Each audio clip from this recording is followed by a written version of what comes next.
राजी कई के बलमबाजी मार ले ले कोरा भर के।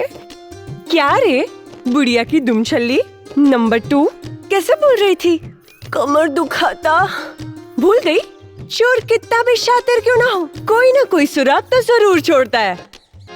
मतलब चल तुझे दिखाती हूँ। अरे सुनो। ये क्या है? चटाई इधर पलंग उधर। हाँ बड़ी है सुहागरात मनाने। हाँ ए बुढ़िया, तेरी फुसफुसिया से कुछ नहीं होगा। किसी काम की नहीं है, किसी काम की नहीं। निरहुआ मेरा पति है, मेरा, मुझसे प्यार करता है। इस निठल्ली को तो भाव भी नहीं देगा। अबे बुढ़िया अभी भी हार मान ले, पोत ले काले अपने मुंह पर। टिचू कुछ नहीं होगा, कुछ नहीं होगा, कुछ नहीं होगा। सब कुछ होगा, सब कुछ। अम्मा जी। अरे बिटिया ऐसे दिन करा, ऐसे दिल छोटा मत करा। अरे एक बार खाली चल गलत का भल, वार पर वार कर जा। कोनो बार तनी साना पलगी। अम्मा जी। बिटिया जल्दी लगी, जरूर लगी। अब हंसदा। चुंबन क्रिया तथा इसकी भेद।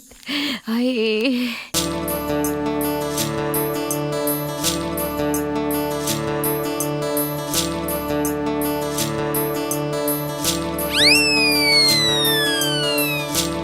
अरे दीदी हुआ। अच्छा ता आजकल काम सूत्र के किताब पढ़ल जाता। हम हो कहीं कि आजकल सजिए का दरवाजा बंद हो जाता। दीदी की तबीयत दे दी ना। अरे आप तो ये हम हूँ पूरा किताब पढ़िए के देम। दीदी अरे दीदी अरे ना देना, अरे दीदी दे देना, अरे देना। अरे ना ए दुल्हन, कहाँ भागा जाता रू? तनी एक कप चाय बनावता। जी बाबूजी।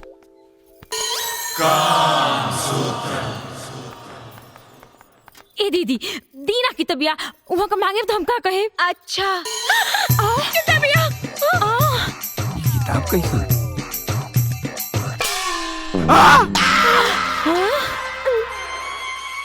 बाबूजी,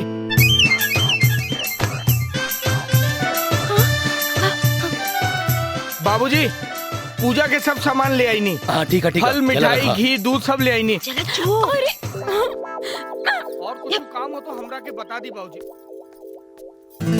ई तुहार हो? हाँ ना हे भगवान अब कोई।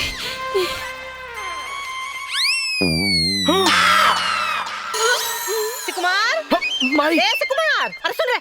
हाँ माई। कल पुनवासी ह कथा कहे के पंडित जी से कहले रहे ह। हम भुला गए नी माई। अरे तो जो कह दे, कल पुनवासी है कथा कहे के बुझाइल। और लौटत बखत ठाकुर के कह दी है कि सबके बलौटा दे दी है। ठीक बा माई। अरे एने ना ओने जो। हाँ माई।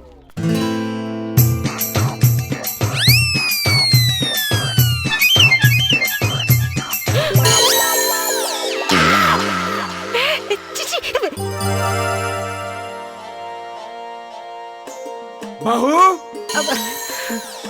चाय बनल हो? हाँ बाबूजी बनावता नहीं। हाँ?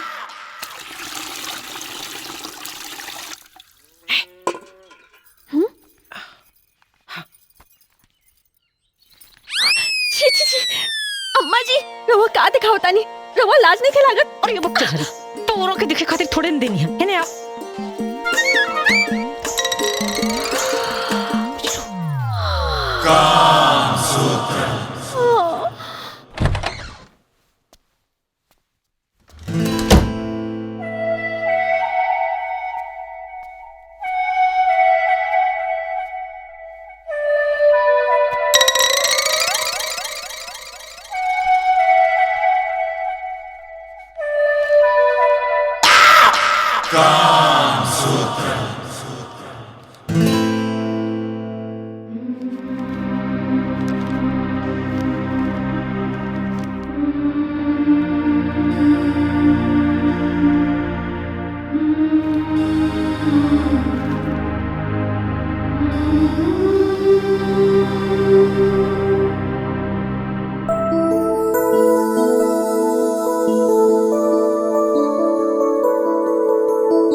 दिमाग खराब हो गया बा? हाँ? समझ में नहीं क्या बात? बार बार समझेला के बाद भी चल निकल बाहर, चल निकल, चल।